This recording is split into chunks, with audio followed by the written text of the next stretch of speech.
Con respeto entonces a los que se conectaron a tiempo, mientras que sigo admitiendo algunos, bienvenidos a todos a este segundo encuentro del ciclo de referentes del IDC, en materia de libre competencia, obviamente.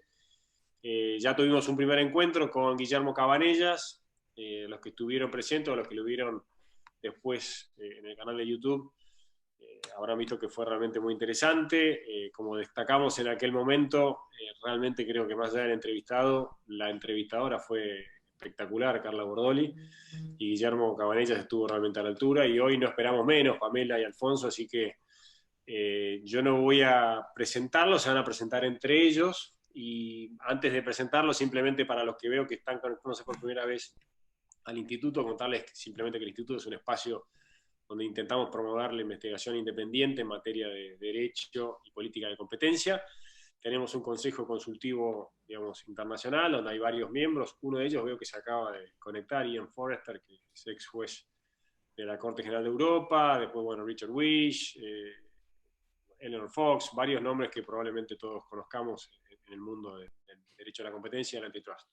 Simplemente comentarles que estamos también trabajando, y pronto lo vamos a alargar, en un taller de actualización que va a seguir un formato similar a este, pero va a ser más con la idea de discutir los temas más relevantes y más actuales en cada una de las jurisdicciones de la región, de Latinoamérica puntualmente. Y después estamos también trabajando en los inicios de lo que sería el primer trabajo de investigación del IDC, sobre lo cual ampliaremos más adelante. Así que para no hacerles perder el tiempo, y como siempre tratamos de tener actividades de una hora, un poquito más, un poquito menos, no mucho más que eso. Le doy la palabra directamente a Pamela, y les agradezco obviamente a Pamela y a Alfonso por prestarse a esta actividad, que es un gusto y un honor tenerlos a ambos. Gracias. No, muchísimas gracias, Pablo. Para mí es un honor y es un enorme placer hacer esta entrevista. Esta es la segunda vez que le hago una entrevista a Alfonso Miranda. La primera vez fue hace algunos años en Colombia, en el contexto de una evaluación de un programa de competencia en su país. Pero por supuesto que lo conocía por muchísimas referencias, ¿no? Por la cantidad enorme de artículos y libros que Alfonso ha publicado, que sin duda alguna le han dado forma al derecho de la competencia en Colombia y en América Latina. Yo he usado muchísimo sus artículos para mis clases, y por supuesto por haber sido pionero y visionario en su país, el primer profesor de Derecho a la Competencia en la Universidad Javeriana. Y por supuesto no podemos dejar de hablar del CEDEC, ¿no? Que sin duda alguna ha sido uno de los grandes think tanks en esta materia, y Alfonso ha sido uno de sus fundadores. Así que es un nombre que conocemos todos y que su gran trayectoria como abogado y académico trasciende sin duda alguna su país. Pero preparando esta entrevista me enteré de un dato creo que más interesante que todo su currículum académico, y es que Alfonso fue mago antes de dedicarse a este tema. Y yo no sé si querés contar y empezar esta entrevista contándonos un poco de esa experiencia fuera del marco estructurado del derecho a la competencia, y que probablemente también te marcó de alguna manera y marcó tu personalidad. Gracias. Bueno, en primer lugar, pues muchas gracias, Pablo. Muchas gracias al IDC.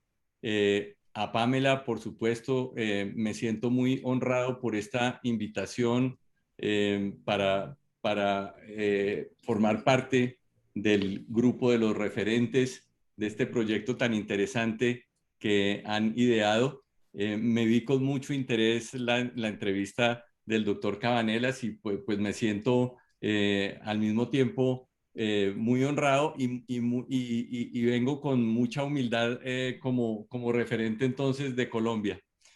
Así que gracias, para mí esto es muy importante, y gracias por la compañía de todos ustedes, de todas las personas que son expertas en derecho de la competencia y que les interesa conocer los referentes de cada país como nos interesa a todos nosotros. En relación con eso que tú cuentas, Pamela, pues realmente fueron mis años. Yo fui mago semiprofesional como durante 10 años, como durante el colegio y una parte de la universidad. Y pues en la universidad no me empleé como patinador, que es como le decimos a los asistentes estudiantes de abogados que se emplean en las oficinas porque ganaba mucho más dinero que los patinadores haciendo magia en las primeras comuniones y en las fiestas de cumpleaños de los niños y pues hacía ventriloquía, hacía magia y pues eso me sirvió a mí mucho. Yo creo que sirvió para desarrollar la habilidad de enfrentar un auditorio, para poder hablar en público, para poder, digamos, me ha servido mucho para las clases que uno trata de que sea a veces ejemplos que llamen la atención, que sean graciosos, y trato de aplicar todas esas técnicas de mantener la atención que aprendí en mis años de mago, que fueron unos años muy bonitos. Siempre había conejos, palomas. Después fui mago. Mis últimas actuaciones como mago fueron cuando mis hijos estaban muy pequeños, que fui a los colegios de ellos y a mi esposa que iba a todas las reuniones no la reconocían, pero al papá mago sí lo reconocían siempre. Entonces, pues no, fue una faceta muy interesante y creo que si soy abuelo, si tengo la fortuna de ser abuelo, volvería a ser mago otra vez. No, buenísimo, buenísimo, Alfonso. La verdad que yo creo que todo ese tipo de actividades terminan también a uno por definirlo, ¿no? Y asumir retos distintos y a pensar fuera de la caja. Y yo creo que eso en gran medida también te ha definido como profesional en esta área. Ahora, más que tu currículum, que por supuesto que es impresionante, y preparándome para esta entrevista, vi otra entrevista que te ha hecho Juan David en algún momento, y hay una frase con la que me identifiqué muchísimo y estoy segura que las personas que están aquí de alguna manera también se van a identificar, porque cuando uno se mete en el derecho a la competencia, de repente se convierte como en un tema casi que religioso, ¿no? Y te voy a leer la frase que me encantó y que me parece que es y que explica de alguna manera por qué te estamos entrevistando hoy como uno de los referentes latinoamericanos. Y dice así: puedo decir, sin lugar a dudas, que después de mi familia, el derecho de la competencia es lo que más me ha llenado mi vida desde el punto de vista académico, profesional y personal. La frase es fuertísima y a mí me gustaría saber y que nos contés por qué. ¿Por qué te enganchaste? ¿Por qué se engancha uno con el derecho de la competencia de la forma en que lo hace? Bueno, lo primero gracias por esa pregunta. Lo primero que habría que decir es que cuando yo estudié Derecho no había derecho de la competencia. Estaba la ley 155 del año 59, que estaba en la parte de atrás del Código de Comercio y ningún profesor en todos los 5 años se refirió a esa ley. Nadie nos enseñó derecho de la competencia. Yo, sin embargo, pues tomé una formación que era fuerte en Law and Economics. La Javeriana es muy conocida por la predominancia de la interrelación entre el derecho y la economía, y yo tomé una especialización que se hacía dentro del pregrado de ciencias socioeconómicas. Entonces veíamos matemáticas y cálculos y estadísticas, probabilidades y todo eso, más macroeconomía, más microeconomía. Entonces yo hice ese curso. Después cuando terminé hice una especialización en derecho financiero, y cuando yo llegué a Cornell a hacer mi LLM, yo pensé que yo iba a profundizar como en derecho financiero o en derecho ambiental, pero me encontré el derecho de la competencia, el antitrust, y tuve la fortuna de ser alumno del profesor George A. Hay, que es un economista y que fue uno de los primeros chief economists que tuvieron en el DOJ, y él pues sigue siendo el profesor de derecho de la competencia de la Universidad de Cornell, y ahí se inició para mí pues se encendió una llama que nunca se ha apagado. Y cuando yo llegué a Colombia y vi que no había nada escrito, yo escribí mi primer artículo de derecho de la competencia en el año 89, y posteriormente en el año 95 se creó cuando era decano el doctor Juan Carlos Esguerra en la Javeriana, se creó la Cátedra de Derecho de la Competencia, que, como se enseña en Europa, era una parte del derecho mercantil, y yo fui el primer profesor de Derecho de la Competencia. Después, cuando yo llegué a ser director del Departamento de Derecho Económico, pasé el Derecho de la Competencia al Departamento de Derecho Económico, se independizó del derecho mercantil, y pues ahí arrancó. Yo llevo, este es mi año como 26 de dar la clase de Derecho de la Competencia en la Javeriana. En el año 95 también se fundó el Centro de Estudios de Derecho de la Competencia, que pues ha publicado muchos libros y artículos, y tenemos nuestra página web, tenemos el canal de YouTube, y y hacemos, pues tratamos de estar presentes como hacemos, hemos sido llamados para dar opinión a amicus curiae de la Corte Constitucional y al Consejo de Estado varias veces. Hemos sido llamados cuando hay proyectos de ley para que demos nuestra opinión. Entonces sí, a mí el derecho de la competencia realmente es lo que ha llenado mi vida desde el punto de vista académico y también desde el punto de vista profesional. Al comienzo no había realmente casos de derecho de la competencia. Las grandes firmas de abogados hacían merger, pero inclusive no había análisis económico. El merger era un papelito que había que llevar para poder hacer la fusión. Realmente fue posteriormente con la Constitución del 91 que empezó a haber derecho de la competencia y empezó a funcionar todo esto. Pero sí, para mí el derecho, como quedé enganchado en Cornell, vi eso y cuando llegué a Colombia y vi que no había, empecé a escribir sobre eso, tuve la oportunidad de enseñar y de empezar a practicar el derecho de la competencia y ha sido mi vida en realidad. No, muchísimas gracias, Alfonso. Yo estoy segura que muchos de los que estamos aquí nos sentimos muy identificados con esa frase y sobre todo si uno inició en los primeros años del derecho a la competencia cuando no había nada y cuando esta rama ofrece un paradigma distinto, ¿no?, a lo que habíamos visto en nuestros países y en lo que consideramos en muchos casos que sigue estando siendo incorrecto, digamos, mucho de la forma en que se siguen regulando los mercados en nuestra región, ¿no? Ahora, si ves tu carrera, ¿cuál ha sido el momento que mayor satisfacción o qué te ha dado mayor satisfacción durante tus años como académico, como abogado litigante, y que hubieras hecho distinto si hubieras podido tener la oportunidad de hacer algo distinto al inicio de tu carrera?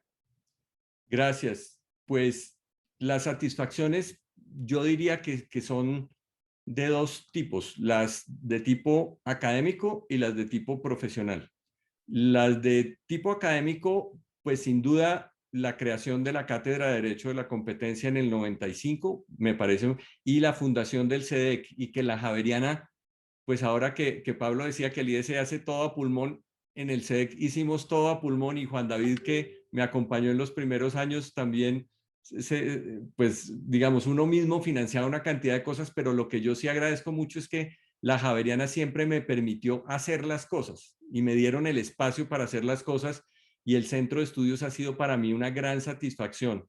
Cuando el centro de estudios cumplió 15 años, que fue el 17 de marzo del año 2015, ese día fundamos la Asociación Colombiana de Derecho de la Competencia, que es una asociación profesional que pues no se me ocurrió a mí, en realidad me había invitado Luis Berenguer a España y me llevó a una reunión de la Asociación Española de Derecho de la Competencia y me pareció interesantísimo el formato en el cual los practicantes tienen la oportunidad de tener un diálogo de alto nivel con la autoridad y muy respetuoso y hablando las cosas como del día a día con mucha tranquilidad, hablando temas académicos, temas de la práctica pues forense pues de nuestra profesión.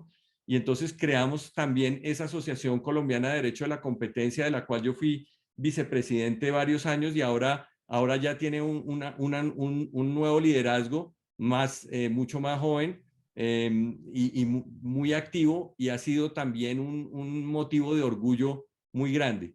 En cuanto al tema profesional, pues yo diría que los grandes casos en los que yo he tenido la oportunidad de participar y la posibilidad de asesorar a las empresas. Yo recuerdo cuando yo era un abogado muy joven que los primeros casos de libre competencia empecé a ser llamado por gente mucho mayor que yo. Yo tenía 30 años, 32 años, y estos grandes gerentes de las grandes compañías, bueno, abogado, dígame qué es de lo que me están acusando. No, pues que mire que existe esta ley que dice que no se pueden hacer acuerdos. ¿Cómo que dice eso? Pero es que así hemos manejado nuestra industria toda la vida.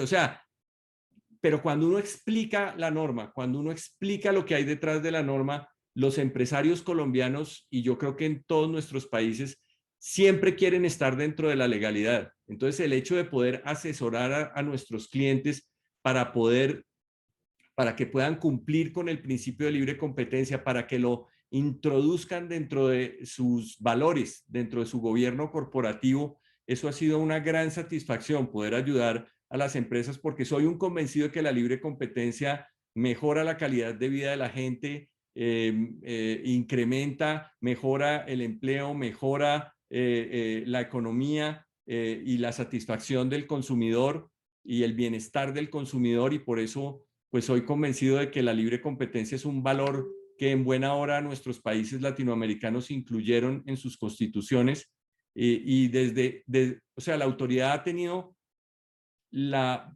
misión de aplicar la norma y de imponer las sanciones, y nosotros como abogados tenemos la misión de no solamente de defender y lograr que se aplique la ley bien, y que las personas, cuando va a haber un falso positivo, cuando hay una empresa que es inocente, que sea declarada inocente, o si no, que se aplique la ley correctamente, pero en todo caso, la posibilidad de que las empresas realmente comprendan el principio de libre competencia económica y lo vuelvan una parte de sus valores y lo apliquen realmente. Y eso me lleva a la última parte de tu pregunta, que es, ¿qué haría yo distinto en mi carrera como abogado de competencia?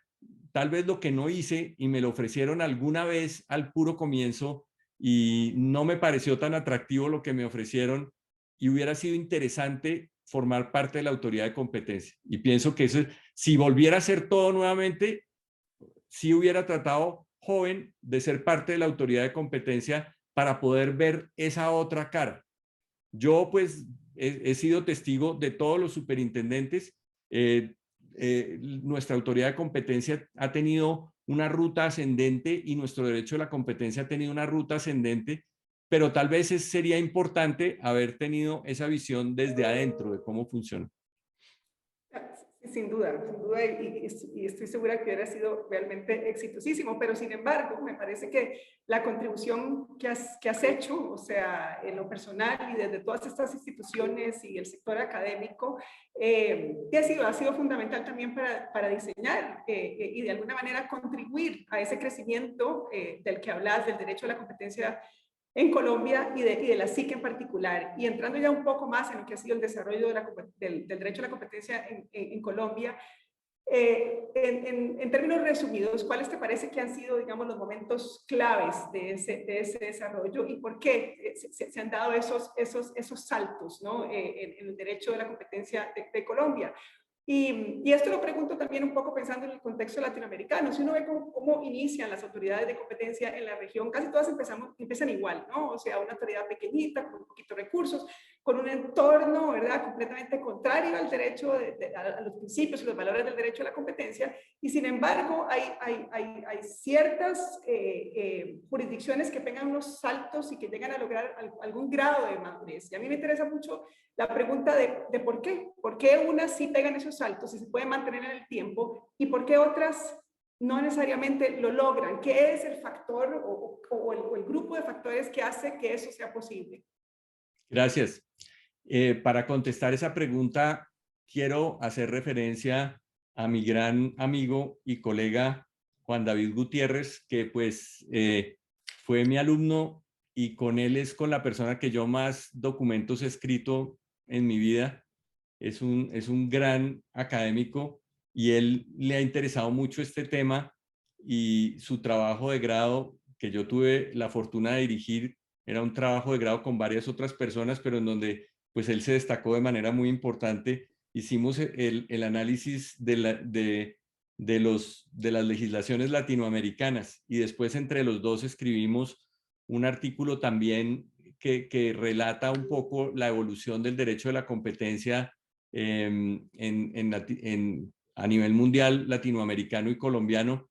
Y yo después escribí otro documento sobre nuestra ley, un documento histórico, y Juan David también ha escrito con Andrés Palacios y otros documentos que ha escrito Juan David sobre esta evolución que tú me preguntas. Yo diría que hay unas normas anteriores a la ley 155 del 59, pero definitivamente la primera ley importante que tiene un sistema de libre competencia es la ley 155 del 59, en la época del presidente Lleras Camargo. El padre del derecho de la competencia colombiano fue el doctor Hernando Agudelo Villa, que era ministro de Hacienda en ese momento, y él era un cepalino, pero él introdujo el derecho de la competencia a Colombia. La ley 155 mira mucho de la ley Sherman y no tiene catálogo de conductas, ¿no?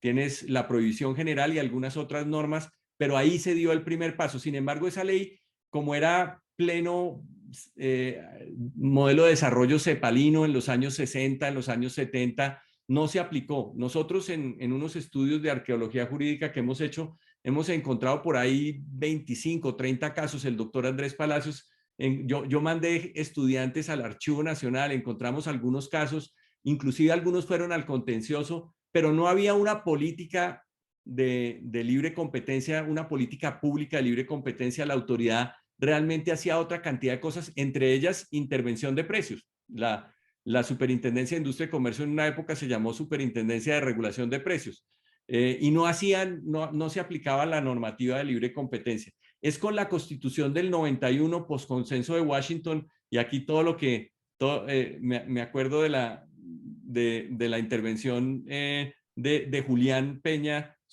con su documento sobre el tema del consenso de Washington. Después del consenso de Washington, pues la Constitución del 91 de Colombia, que es basada en un movimiento estudiantil, en la séptima papeleta, mucho de la Javeriana, pero de todas maneras era una reforma que venía, y allí se introdujo el principio de libre competencia en la Constitución, que antes no estaba en la Constitución. Está en la Constitución del año 1886, tenía propiedad privada, intervención del Estado en la economía, libertad de empresa, libertad de asociación, libertad de escoger profesión y oficio, pero no tenía la libre competencia económica como un principio. Eso se introduce en la Constitución del 91 y dice: el derecho a la competencia es un derecho de todos que supone responsabilidades. Y ahí viene pues la expedición del decreto 2153 del 92, muy bajo la influencia del Banco Mundial. Ahí el gobierno trajo a Sham Kemani, y Sham, que estuvo en muchos de los países latinoamericanos en los años 90, ayudó a estructurar una norma que tiene la prohibición general y el catálogo de conductas. Entonces, muy parecido a lo europeo, a lo que hay en Canadá, que él conocía también, etcétera. Y eso generó una autoridad que empezó a aplicar al comienzo de manera muy tímida. Al comienzo defendíamos mucho las investigaciones ofreciendo una garantía. Uno defendía la investigación diciendo: la norma no dice eso, o mire estos casos norteamericanos, eso no es así.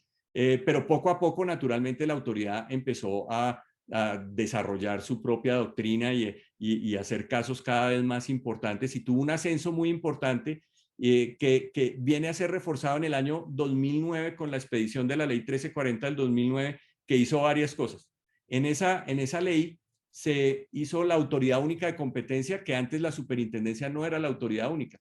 Las normas de libre competencia las aplicaban la superfinanciera para el sector financiero, la Superintendencia de Servicios Públicos Domiciliarios para los servicios públicos, había otras autoridades, la Comisión Nacional de Televisión, había varias autoridades de libre competencia. En la ley 1340 se logra la unificación, la autoridad única de competencia es la Superintendencia de Industria y Comercio, con dos cositas de integraciones que no están allí. Se incrementó el tamaño de las multas, que antes eran como de la multa máxima como de unos $400,000, y se volvió de $25 millones la multa máxima, y se han impuesto las multas máximas. Entonces la capacidad, pues ya digamos, de disuasión de la normativa de competencia mucho más grande, una autoridad que fue creciendo también en número de personas cada vez más capacitadas, la introducción del análisis económico. Hoy en día la autoridad de competencia tiene un chief economist, tiene un funcionario que hace los estudios económicos dentro de la superintendencia, y hay muchos economistas y de muy buena calidad, y se hace un análisis muy técnico. Entonces, el incremento de las multas, la creación del programa de delación, que ha tenido algunos grandes éxitos y pues que esperaría uno, como en los otros países, que hay que hacer algunas cosas para que funcione mejor.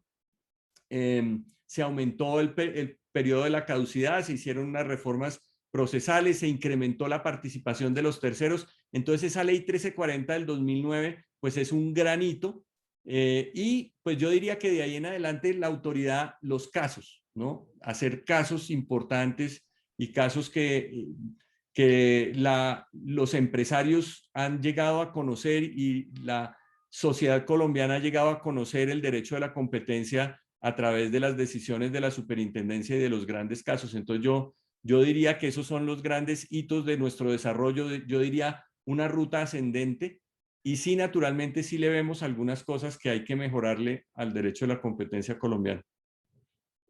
Sí, sin duda, la reforma del 2009 me parece que fue clave de lo que he podido leer de tus escritos y de otros para preparar esta entrevista.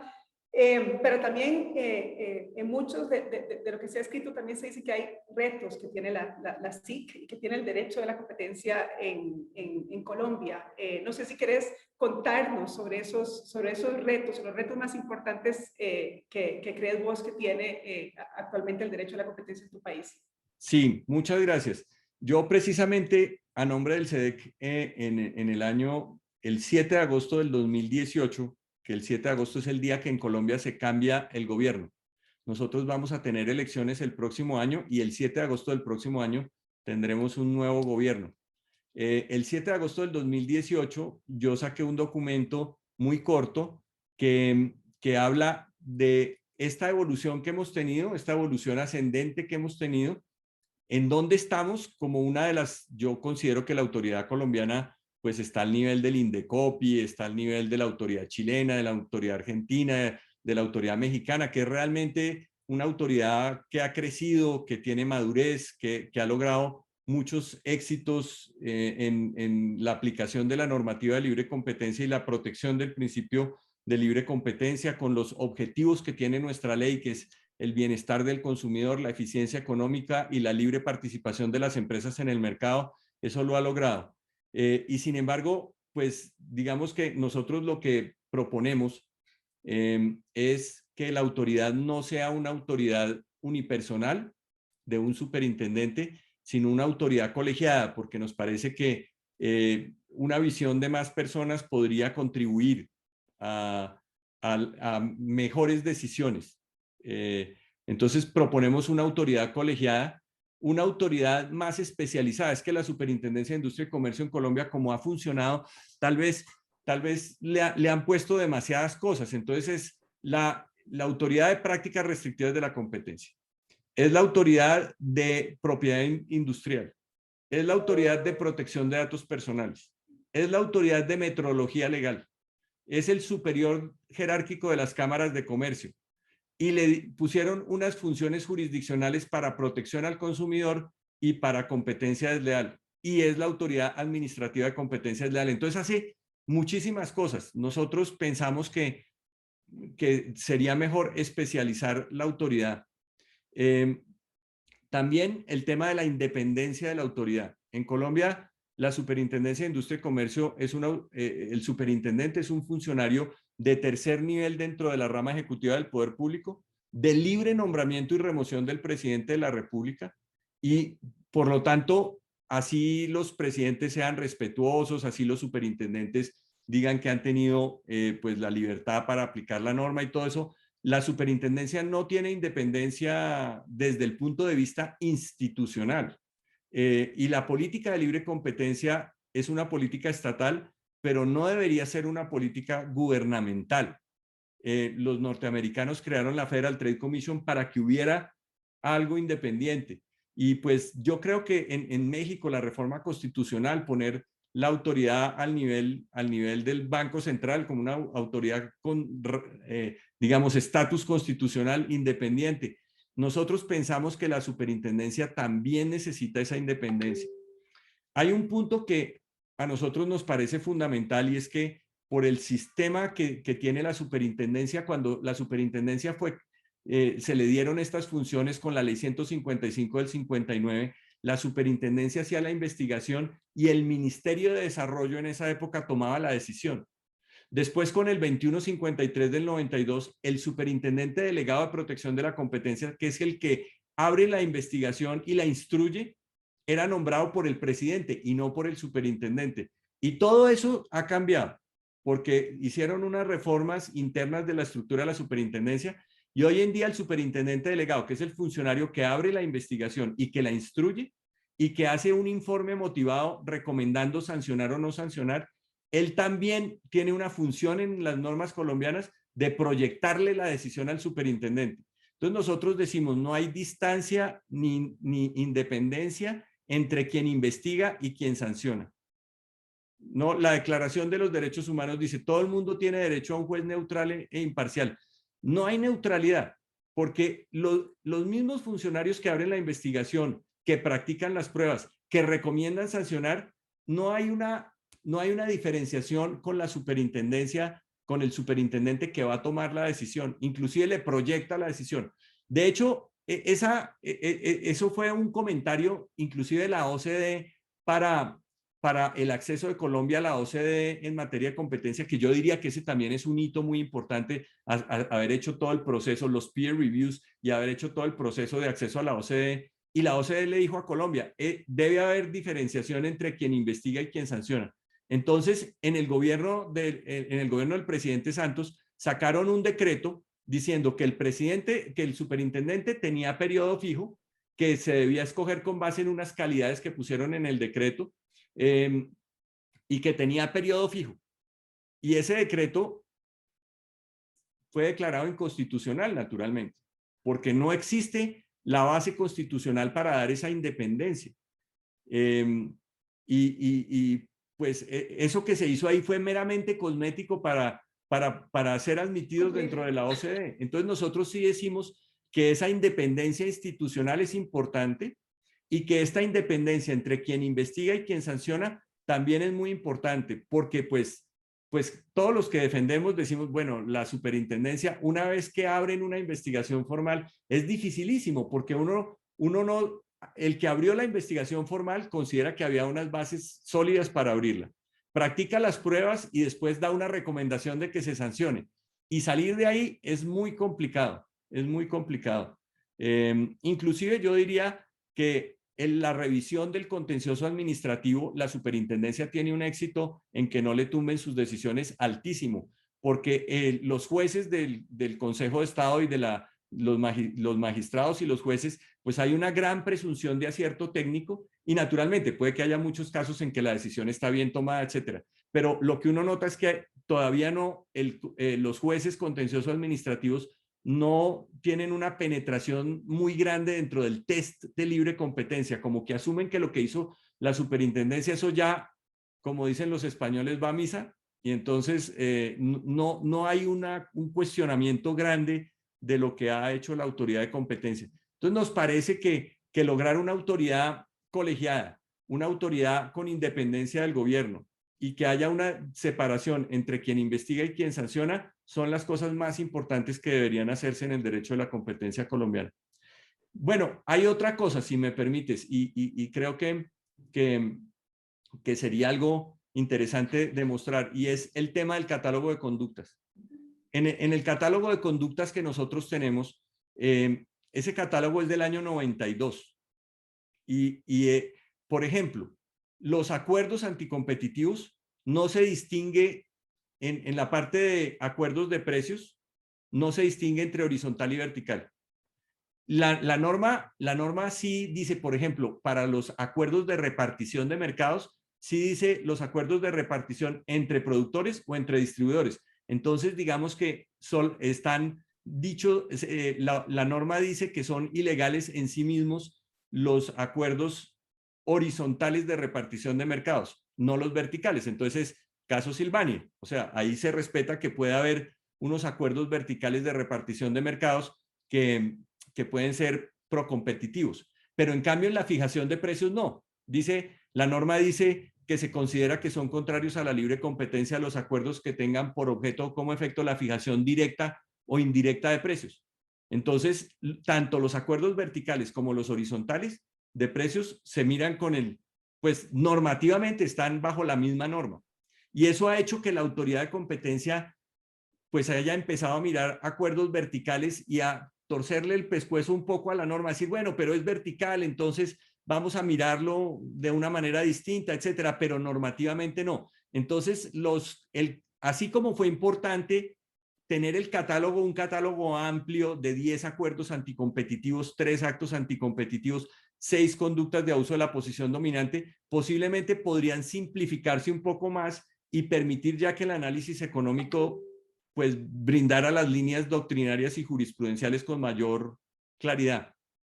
No, muchísimas gracias, Alfonso. No, respecto al primer tema del diseño institucional, me parece que es clave y yo creo que muchas de las autoridades se han estado moviendo en esa dirección que señalás. Costa Rica también, la OCDE le dijo exactamente lo mismo, necesita mayor independencia, necesita dividir la etapa de investigación de la decisión. Ahora, yo creo que sin duda alguna el diseño institucional tiene una incidencia sobre el resultado final de una determinada decisión, pero probablemente no es suficiente, ¿no? O sea, y esa estructura es necesaria, es un requisito, pero probablemente necesitas que la institución en sí comprenda esos principios también y los aplique de esa manera, y un poco también en la línea de lo que decías de contar con un personal especializado que comprenda y aplique la norma en ese sentido. Y lo digo porque justamente en Costa Rica, que acabamos de establecer una reforma en esa dirección, ¿no? El gran reto justamente es que la apliquen tal cual, ¿no? Y respecto del catálogo de prácticas, me parece que es una discusión fascinante. En algún momento, hace muchos años, tuve una discusión parecida con Javier Tapia, que lo veo por aquí, ¿no? O sea, y hacia dónde debería moverse el diseño de la tipificación de las conductas, el derecho de la competencia, si debería ser muy prescriptivo o números cerrados, o si ya deberíamos movernos hacia números más abiertos. En Costa Rica, por ejemplo, eso genera, digamos, toda una discusión constitucional, porque estamos hablando, estamos en el ámbito del derecho administrativo sancionador, pero sin embargo, pareciera que el tiempo lo que nos dicta es que esos números cerrados casi nunca son suficientes para adaptarse a la realidad. No sé qué piensas de esa discusión.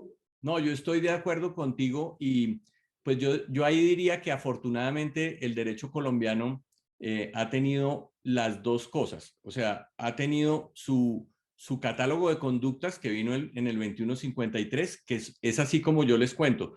Son 10 acuerdos anticompetitivos y la norma de acuerdos dice se consideran contrarios a la libre competencia, entre otros los siguientes acuerdos. Luego no es taxativo.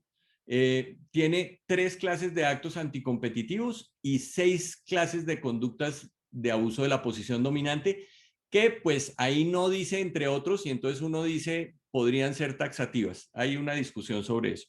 Pero aparte de ese catálogo de conductas, que es bien comprensivo, nosotros tenemos la cláusula de prohibición general que parte de la ley 155 del 59. Entonces, el artículo primero de la ley 155 del 59 sigue siendo la norma más utilizada por la Superintendencia de Industria y Comercio después de todos estos años.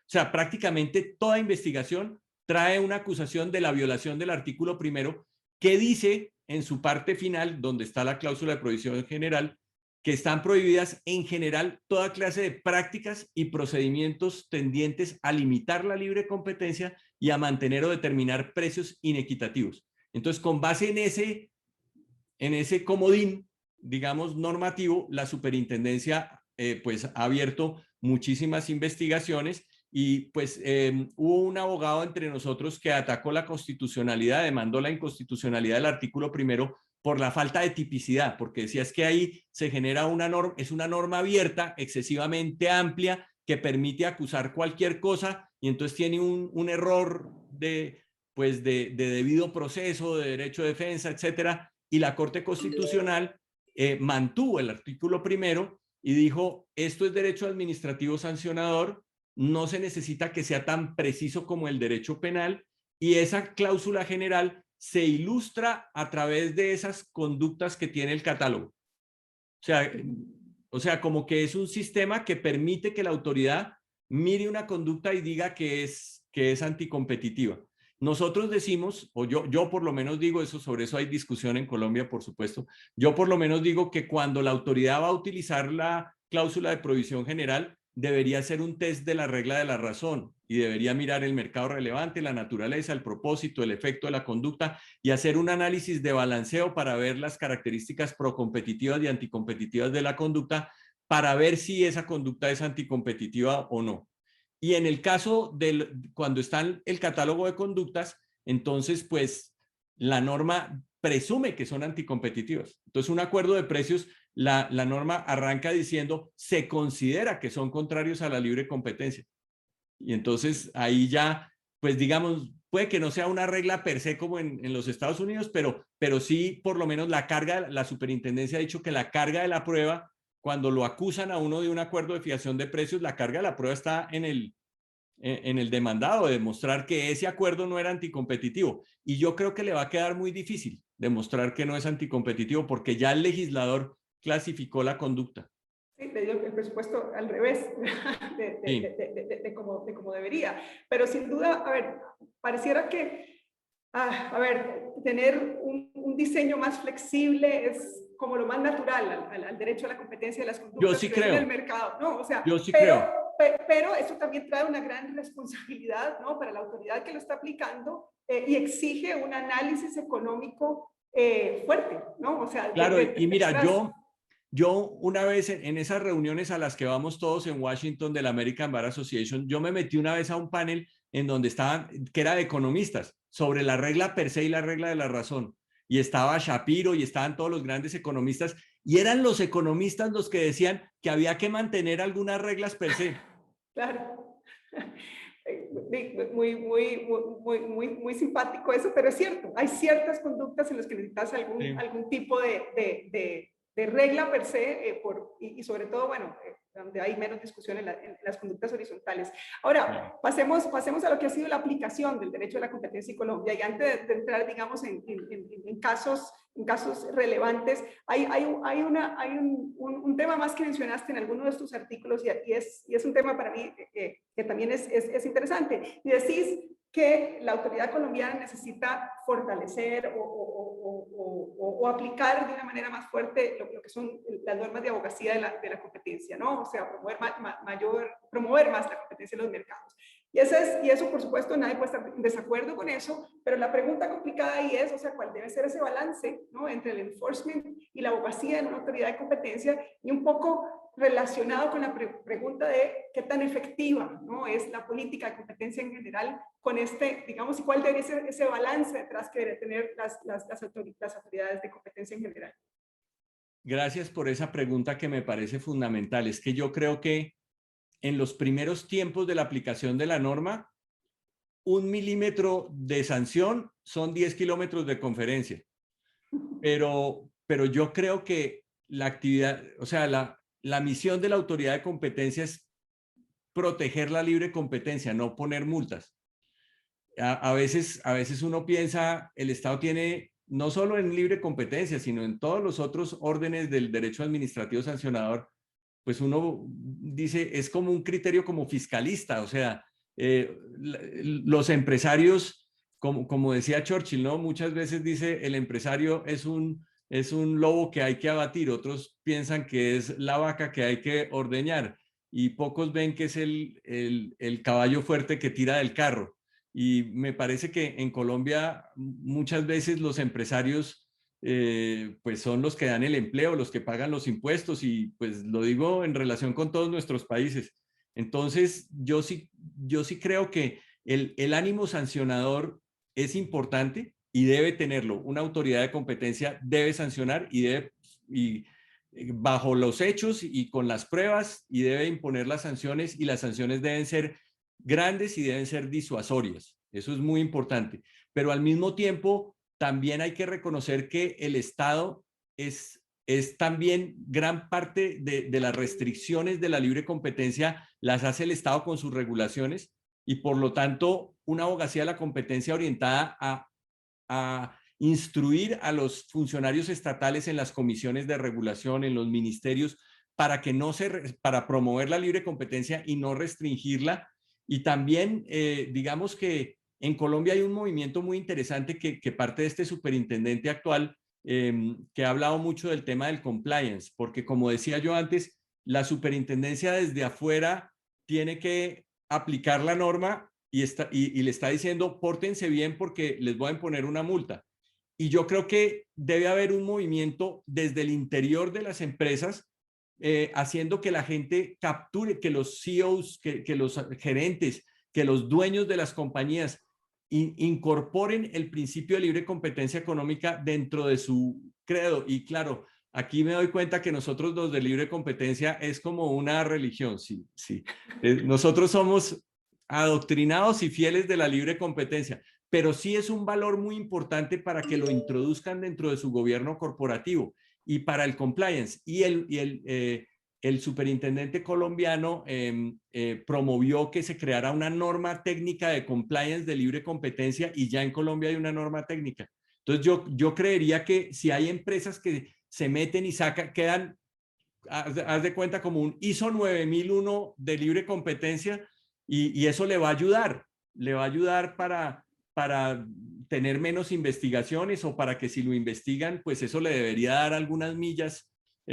O podría ser un mecanismo para ofrecer un settlement con la autoridad que en Colombia se llama ofrecimiento de garantías para poder hacer como el consent decree norteamericano de bueno, no me investigue y yo voy a hacer tales y tales y tales cosas para proteger la libre competencia.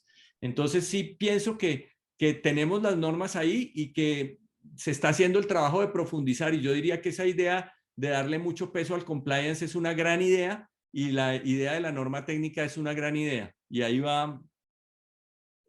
Sin duda, yo fiel creyente de los programas de compliance para multiplicar de alguna manera los esfuerzos de la autoridad. Ahora, te pregunto una cosa, ¿te parece que los programas de compliance deberían tener algún tipo, o se le debería dar algún tipo de incentivo a la empresa que tiene un programa de compliance? Nosotros tuvimos un debate enorme con la OCDE de si deberíamos, no sé, incluir algún tipo de reducción de la sanción a las empresas que dentro de una investigación tienen un programa de compliance. Claro. Y es un tema bastante polémico, ¿no? Y en el que creo que no hay acuerdo todavía sobre si sí o no debería tenerlo.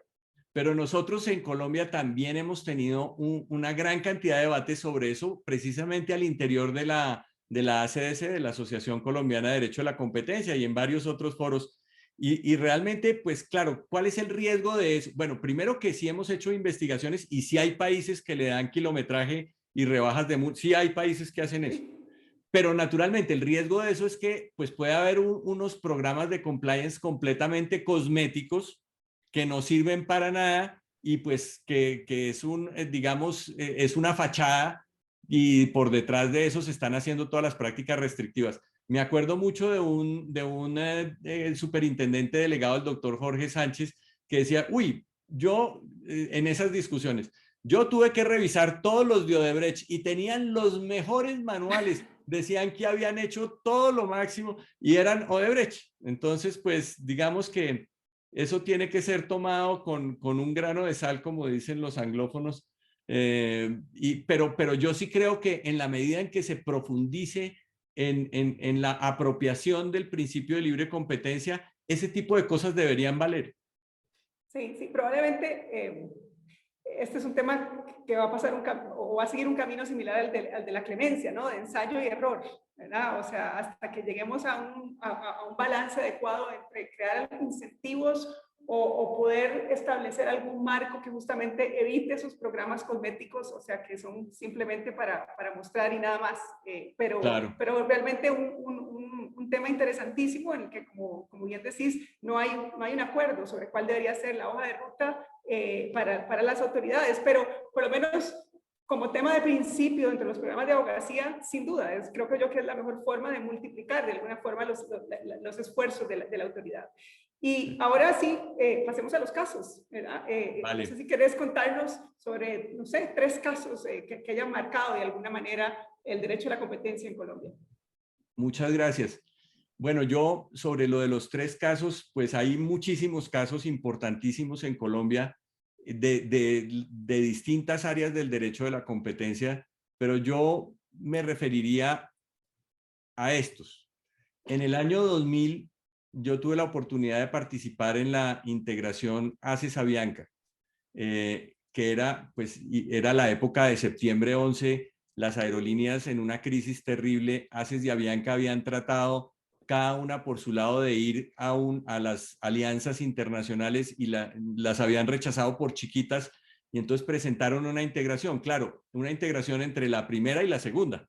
Entonces en esa época el superintendente era el doctor Emilio José Archila, que ustedes conocen, un gran abogado de derecho de la competencia que hoy en día le ha prestado a nuestro país en este gobierno un servicio invaluable. Él es el alto consejero para el posconflicto y es la persona que ha tratado de que los exguerrilleros vuelvan a la vida civil.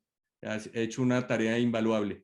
Y entonces Emilio era el superintendente y rechazó la operación porque se producía una concentración de mercado muy grande, etcétera. Lo que sucedió es que nosotros interpusimos un recurso de reposición donde, entre otras, invocamos unas normas que hay en el Código de Comercio y dijimos que posiblemente la autoridad no era competente para resolver la integración ACES Avianca. En ese interregno, el superintendente renunció porque las empresas lo recusaron, y el superintendente ad hoc que nombraron, que era el doctor Jorge Pinzón Sánchez, él, al resolver el recurso de reposición, dijo que en efecto la Superintendencia de Industria y Comercio no era competente y lo mandó a la Aeronáutica Civil.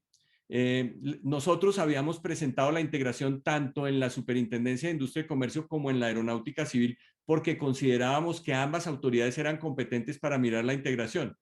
Y porque si hay una norma en el Código de Comercio que habla de que la aeronáutica debe mirar las integraciones en el sector aeronáutico.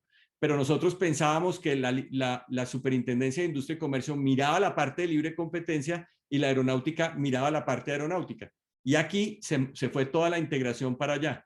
Y eso tuvo un impacto que a mí no me gusta mucho. Y es que eso quedó así. Después, en la ley 1340 del 2009, le mantuvieron la competencia a la Aeronáutica Civil para conocer de las integraciones entre explotadores de aeronaves. Y, por ejemplo, entonces dice que las operaciones, y describe las operaciones de códigos compartidos, de fletamento de aeronaves, de arrendamiento de infraestructura.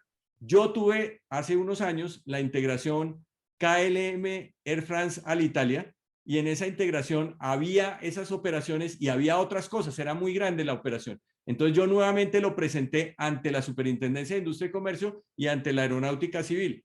Y el superintendente, que era José Miguel de la Calle, metió un conflicto de competencia positivo diciéndole al Consejo de Estado, no, el único que puede conocer es la Superintendencia de Industria y Comercio.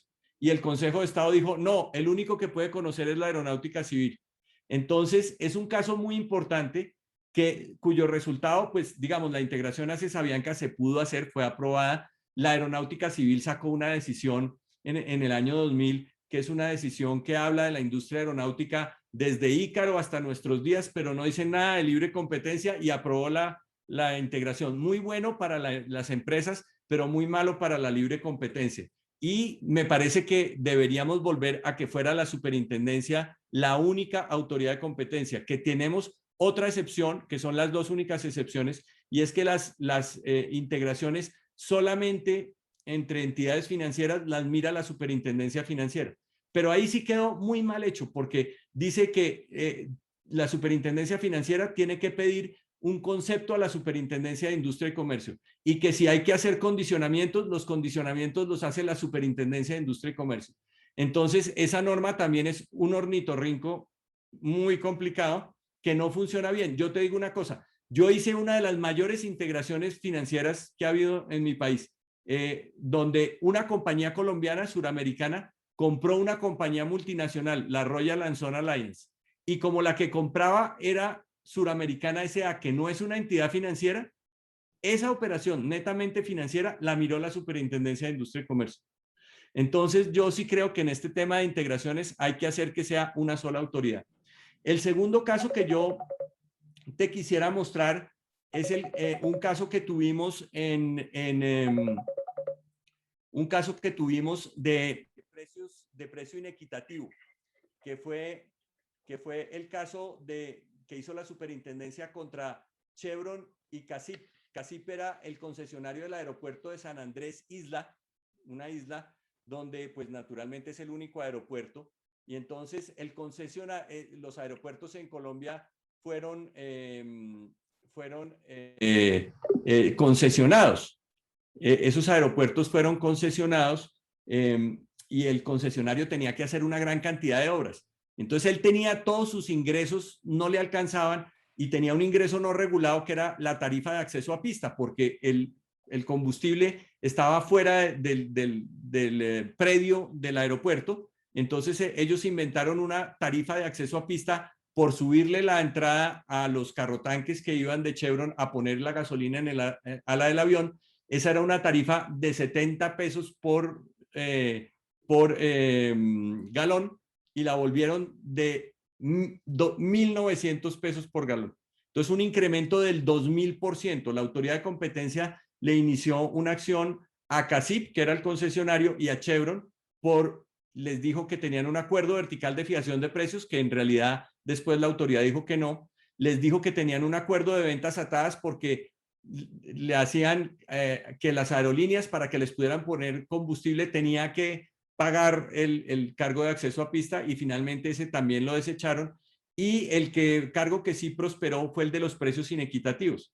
Y todos sabemos lo complicada que es la teoría de los precios inequitativos o del excessive pricing en el derecho de la competencia, porque en un mercado competitivo, pues digamos que a un oferente que sube mucho el precio debería disciplinarlo el mercado. Y sin embargo, pues en un caso como este, en el que era un monopolista en ese aeropuerto que podía imponer la tarifa como quisiera, y que subió la tarifa de acceso a pista sin ninguna consideración, digamos, del costo o ningún otro que recaudar más dinero, entonces la superintendencia hizo ese caso, que es, creo que, el único caso que hay de precios inequitativos. Yo afortunadamente defendí a Chevron, y Chevron fue exonerada. Al que sancionaron fue al concesionario. Y el último caso que yo te diría, que es un caso muy importante por muchos motivos, es el caso de Kimberly-Clark, que fue la primera vez que se utilizó el programa de delación exitosamente en Colombia. Es un caso del 2014 que concluyó en el 2016. La Kimberly-Clark, la superintendencia hizo una visita administrativa, y en 48 horas Kimberly-Clark se había presentado como el primer delator, fue reconocido como primer delator en ese caso, y de esa investigación interna que hizo Kimberly-Clark en el caso de los pañales, salió el caso del papel suave, y de ahí salió también el caso de los cuadernos.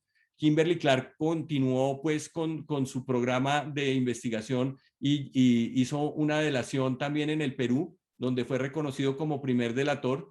Y también ellos fueron a Chile también y hablaron con el fiscal económico, y decidieron, pues el fiscal dijo: no voy a abrir nada porque no, la conducta de Kimberly ya estaba caducada, entiendo yo. Pero fueron a Ecuador, y en Ecuador se presentaron al programa de reducción del pago de la multa, y lo que sucedió es que abrieron una investigación, lo reconocieron como delatores, pero cerraron la investigación. Luego la volvieron a abrir, se presentaron como delatores, y la Superintendencia de Control de Poder del Mercado la volvió a cerrar. Y la superintendencia tomó la información autoincriminatoria y confidencial de Kimberly-Clark, y con esa información la denunció ante la Secretaría General de la CAN. Y en la CAN nosotros, pues yo sé que hay muchos aquí bueno, está Fausto, que es de Ecuador, pero hay muchos que no están en países de la CAN. Nosotros en la CAN tenemos la decisión 608 del Acuerdo de Cartagena, que es una normativa de libre competencia supranacional que se aplica cuando hay efectos reales de las conductas anticompetitivas en los varios países de la región. Y la CAN no había llevado casos importantes, había hecho algunos casos anteriores donde cerraba y decía que no había efecto real, etcétera. Y en este caso abrió la investigación, utilizó la información confidencial de Kimberly-Clark y sancionó a Kimberly-Clark y a familia con $18 millones al primero y con $16 millones al segundo.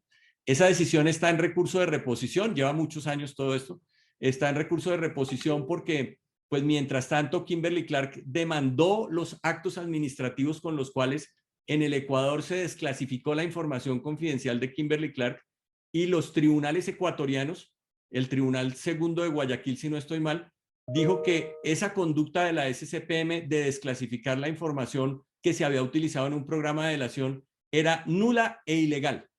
Entonces, con base en eso, espera Kimberly Clark que le tomen una decisión en la Secretaría General de la CAN al resolver el recurso de reposición, porque ahí hay un tema del fruto del árbol envenenado, de que la información que se utilizó, las pruebas que se utilizaron eran pruebas que se han entregado dentro de un programa de delación, y el daño que esto le hace al programa de delación a nivel latinoamericano pues es muy grande.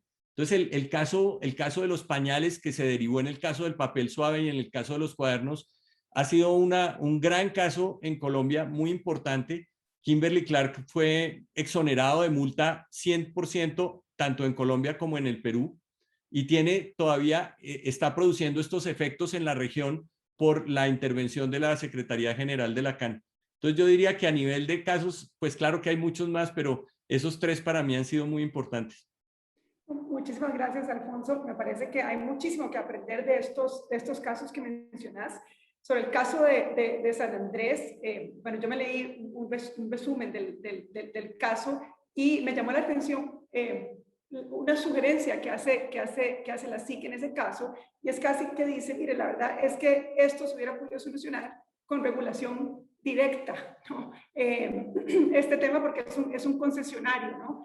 Entonces, yo creo que es un caso viejo, pero de un tema muy actual, porque han crecido los casos, sobre todo en el sector farmacéutico, en esta materia, ¿verdad? Y nos vuelve a poner en la discusión, y eso que hay muchas jurisdicciones que no tienen este tipo de prácticas como prohibidas, pero sí, bueno, lo que ha sucedido en el sector farmacéutico vuelve a traer este tema a discusión y a la pregunta de si, uno, esto debería ser realmente una práctica anticompetitiva, y dos, si no hay mejores opciones regulatorias para atender este tipo de problemas. Y sin duda, por supuesto, el caso de la delación, que yo creo que aquí de alguna manera todos escuchamos, o por lo menos leímos en algún momento alguna noticia de ese caso, y sobre todo por el desarrollo que han tenido los programas de delación en América Latina, que ha sido un desarrollo lento, un poco frágil, y ha costado mucho que realmente maduren estos programas, y sin duda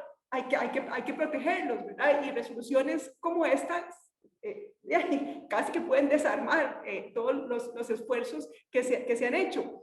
Pero bueno, el tema de la delación también trae otro tema que no sé si quisieras comentar, y es el tema de lo que pasa después, sobre la posibilidad de pedir daños y cómo debería tratarse esto para que sea un desincentivo en materia en esta materia de clemencia y delación. Gracias, Pamela. En realidad, ese es un tema gracias por esa pregunta, porque es un tema muy importante. Yo considero que en Colombia y yo creo que en la mayoría de nuestros países, e inclusive en Europa, el tema de la indemnización de perjuicios por la realización de las prácticas restrictivas de la competencia es, digamos, la tarea que está pendiente, es lo que no se ha desarrollado tan bien. Nosotros, los que tenemos un énfasis en el public enforcement, nuestras autoridades han madurado, han hecho grandes casos, pero ¿dónde están las víctimas? ¿Dónde está la indemnización de los perjuicios de las personas que han sido afectadas por las prácticas restrictivas de la competencia? En Colombia existen las herramientas, y me imagino que en todos los países en los que ustedes están también, aquí en Colombia se han empezado a hacer algunas acciones de grupo. Hay algunas acciones de grupo, pero todavía este es un tema bastante incipiente. Y además de eso, hay que tener en cuenta el efecto que pueden tener esa indemnización de perjuicios sobre el programa de delación. O sea, si uno piensa que el programa de delación es la herramienta más importante en la lucha contra los carteles empresariales, hay algunas cosas de nuestros sistemas jurídicos que son con un énfasis de public enforcement que pueden afectar muchísimo el programa de delación. Por ejemplo, la criminalización del derecho de la competencia. Si no sucede como en Chile, donde el fiscal económico es el único que puede también activar la acción penal, en Colombia, por ejemplo, hay una norma ya que es la de colusión en licitaciones públicas de derecho público, o sea, colusión en licitaciones estatales, que es también, la conducta también es criminal. Entonces, cuando arranca la fiscalía criminal con la Superintendencia de Industria y Comercio, el tema de la delación se vuelve mucho más complejo porque el superintendente puede darle inmunidad de libre competencia, pero no inmunidad criminal. Y también el hecho de la indemnización de los perjuicios, una empresa se lo piensa dos veces si empiezan a ver, bueno, pero viene después la acción de grupo y yo ya confesé y yo ya entregué todas las pruebas y yo ya ayudé a la autoridad de competencia que le pusiera la multa a los demás y ahora me van a venir, pues, ¿a quién van a ir de primero? Al delator. Y por eso, fíjense ustedes cómo los europeos sacaron esta normativa donde quieren promover que haya la indemnización de los perjuicios, pero hay unas medidas de protección para el programa de delación, como por ejemplo la no solidaridad o la confidencialidad del expediente de la delación hasta determinado punto. Y eso todavía nosotros no lo tenemos y ya están empezando a crecer. Yo sí te puedo decir, hay como unas 10 acciones que están funcionando en este momento, pero vienen por multimillones de dólares, ¿no? No se sabe si van a prosperar o no. Los jueces también los jueces no, por supuesto han llevado muchas acciones de grupo, pero no de libre competencia. Entonces, a ver cómo aplican la parte de libre competencia y a ver cómo se empieza a desarrollar esta parte de la indemnización de perjuicios entre nosotros. Es un tema súper importante. Sí, sí, sin duda, un tema en que debemos profundizar más como región y en el que hay muchísimo por avanzar. Pablo, yo tengo una o dos preguntas de cierre, pero no sé si antes de eso alguno de los participantes quisiera hacerle alguna pregunta a Alfonso o algún comentario que quisiera hacer. Gracias, Pamela. Hay algunas preguntas. Yo le daría quizás, yo tampoco voy a hacer ninguna pregunta porque también tengo las mías, pero estaban Javier Tapia, por ejemplo, que lo mencionaron a la pasada, y el mismo Juan David Gutiérrez, los dos querían hacer alguna pregunta, y hay alguna otra más. Pero por ahí, Javier, ¿querés tomar la iniciativa? Feliz. Gracias. Siempre es bueno escuchar a Alfonso, ¿eh? Siempre entretenido. Como queda poco tiempo, voy a ir rápido. Tengo tres preguntitas bien cortas. La primera, si los conocimientos de magia sirven para hacer desaparecer carteles. Esto como para autoridades y particulares. Eso me gustaría saber. Esa es como pregunta uno. Segunda pregunta también de vida, si las mejores discusiones de competencia se tienen con whisky, mezcal y con cuál de eso, digamos, porque hemos tenido algunas muy buenas contigo. Muy bien, grandes preguntas. Y la última, bien importante, que tiene que ver con coyuntura en realidad, chilena un poco. Nosotros estamos discutiendo temas constitucionales. Y en eso tiene que ver también con cómo considera la sociedad, ¿no? el tema de competencia. La pregunta concreta es si tú crees que ha sido importante la consagración constitucional de la competencia y se han marcado alguna diferencia allá en Colombia, y si nosotros en general en Latinoamérica hemos logrado posicionar un poco este tema, transformarnos en un grupo de interés un poco más, y si no al revés, somos en realidad un grupo de conversos que predicamos harto entre nosotros, pero donde los mercados no logran permear en Latinoamérica. Yo como que, ¿en qué es lo que estamos, digamos? ¿Cuál es tu visión de hacia dónde vamos, dónde estamos en esa materia como un poco más de political economy, ¿no? Del área de competencia? Sí, gracias. Pero primero no puedo dejar de contestar que después de haber leído todo Harry Potter, yo considero que los abogados de libre competencia estamos en la categoría Auror. Nosotros vamos contra las artes oscuras. En segundo lugar, no he podido con el mezcal, pero el tequila me encanta. Y creo que entre el tequila y el Talisker, ahí está bien para las discusiones de libre competencia. Y para la cosa seria, yo diría que la inclusión de la libre competencia como un principio constitucional en Colombia por lo menos generó una irradiación grandísima del principio. De hecho, los legisladores, por eso hubo como una proliferación normativa y una proliferación de autoridades de competencia inicialmente que a mí me parecía perjudicial, pero que era una demostración de que el tema se volvió sexy, que se volvió muy importante, como hoy en día está otra vez importante en Estados Unidos con la declaración de Biden y con la normativa de Biden. Y yo creo que el hecho de que lo tengamos en Latinoamérica a nivel constitucional, que todo, inclusive Guatemala lo tiene a nivel constitucional, pues sirve para darle un fundamento más sólido al derecho de la competencia. Esa sería y creo que pues vamos progresando. Para mí lo importante es que en Latinoamérica nosotros si bien nosotros fuimos adoctrinados de libre competencia, fue algo que vino de afuera, pues nosotros, como lo hemos hablado mucho con Juan David, es importante que en Latinoamérica tengamos nuestra propia voz, que hagamos un análisis del derecho de la competencia, un derecho de la competencia apropiado para el tamaño de nuestras economías, para la idiosincrasia de nuestros pueblos, y que sí consulte el análisis económico y los objetivos de las políticas públicas, pero una voz latinoamericana de derecho de la competencia, sin negar y sin dejar de estudiar lo que se hace en otros lados. Pero sí creo mucho en que estos esfuerzos, el IDC, el SEDEC, el Foro Competencia, los institutos que hay en el Ecuador, todo este movimiento nuestro que hemos hecho en estas décadas, pues es para formar un derecho de la competencia propio, autóctono. Gracias, Javier. Gracias, Alfonso. Antes de devolverle la palabra a Pamela, Juan David, Juancho, tenías una pregunta y Fausto después tenía otra. Hola Pablo, muchas gracias. Sí, bueno, no, primero agradecer al doctor Miranda por su exposición y en lo que a mí además respecta, él ha sido la persona que más oportunidades académicas y profesionales me ha dado. Él me dio mi primer trabajo en el año 2003 como coordinador del SEDEC, entonces mi relación profesional y académica y personal con él es de vieja data y soy una persona supremamente agradecida por todo lo que ha hecho, no solo por mí, sino por todos los que estamos interesados en el tema en Colombia. Y mi pregunta, que es muy sencilla, es pedirle al doctor Miranda que nos cuente sobre su tesis de doctorado que ha trabajado en estos últimos años. Gracias, gracias. No, pues yo tengo que decir que el orgullo que yo siento de haber sido profesor de Juan David y de otras personas como Juan David, que son grandes académicos del derecho de la competencia, ese es el logro, digamos, una satisfacción personal inmensa. Muchas gracias por todo lo que hemos podido hacer juntos, Juan David, y ojalá sean muchas cosas más.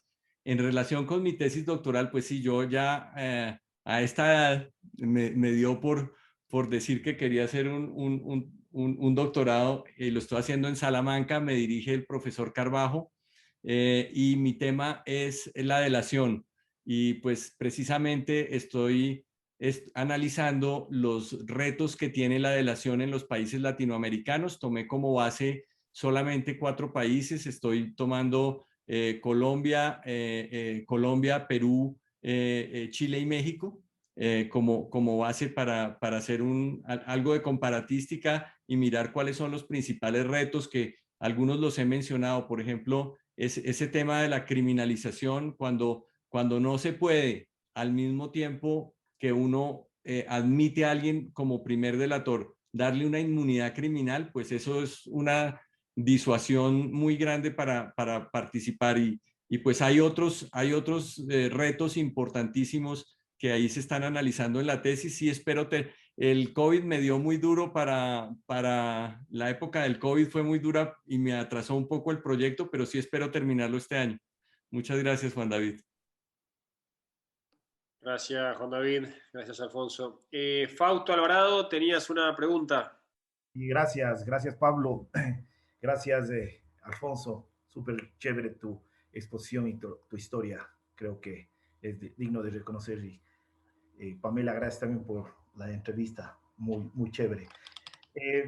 Tú hablaste de un tema que casi es una máxima en el derecho de la competencia, multas grandes y disuasorias.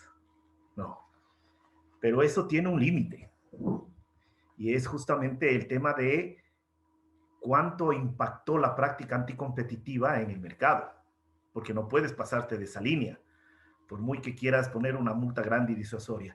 Pero mi pregunta no tanto va por esa máxima que tiene para discutir mucho. En tu experiencia, mi querido Alfonso, ¿tú crees que esas multas grandes y disuasorias es el camino a seguir? ¿O la política de competencia, que casi ningún país latinoamericano lo tiene, por no decir que no la hay, y una introducción de abogacía de la competencia extremadamente fuerte? Esto lo hago en el sentido de lo que tú también decías con respecto al empresariado, porque lamentablemente en nuestros países la política de competencia es vista como una política confiscatoria de lo cual yo estoy totalmente en contrario. contra. Yo creo que una autoridad de competencia no tiene que ser sancionadora per se. Obviamente tiene que tener ese instrumento, pero yo creo que tiene otros instrumentos mucho más potentes, mucho más transparentes inclusive, que el tema de las multas. Entonces, esa es mi pregunta dentro de tu experiencia. ¿Cuál de estos tres caminos o de estos dos? ¿Multas grandes, disuasorias o política más abogacía a la competencia para tener una mejor política de competencia, valga la redundancia? Muchas gracias y felicitaciones nuevamente a todos. Ya, gracias, Fausto. Y pues puedo decir que en tu comentario la pregunta es muy rica conceptualmente y en tu comentario, yo con ese comentario estoy totalmente de acuerdo. Yo creo que sin duda tiene que existir la posibilidad de poner la multa grande y disuasoria. Una de las cosas que le hemos criticado al sistema colombiano es que nosotros hay unos criterios de graduación o de dosimetría sancionatoria que están en la ley, pero son súper generales y no ha expedido una guía de sanciones la autoridad. Nosotros cuando arranca la investigación, el cliente dice, ¿y cuánto me pueden poner? Entonces uno dice, no, pues la máxima multa son 25 millones de dólares. Y eso me pueden, pues digamos, le puedo decir qué ha pasado anteriormente. Entonces, claro, hay unos criterios de dosimetría. La multa no debe ser confiscatoria, no debe ser confiscatoria, pero se han utilizado argumentos como, oiga, pero míreme, o sea, mi empresa se dedica a muchos sectores. El cartel que me acusan es en este sector. Míreme los activos y el impacto que tuve sobre ese sector y no toda la actividad de la compañía, porque yo incurrí en un error, si es del caso, incurrí sobre una parte de la actividad de la compañía. Entonces, pues sí, yo creo que la multa no puede ser confiscatoria, pero claro, tiene que existir esa capacidad disuasoria. Si no, nosotros sí vimos un cambio muy importante cuando la multa creció, porque las multas muy pequeñas generan como los empresarios se descuidan. Ah, bueno, máximo me podrán poner $200,000, $300,000 y no se alcanza a asustar. La multa sí debe tener eso, pero indudablemente yo estoy completamente de acuerdo contigo en que esa es una herramienta más. De hecho, nosotros hemos criticado mucho que una herramienta que la autoridad utilizó mucho en los primeros años, que fueron las garantías, después prácticamente las olvidaron. Y ahora han vuelto a aceptar algún par de garantías, pero algún par.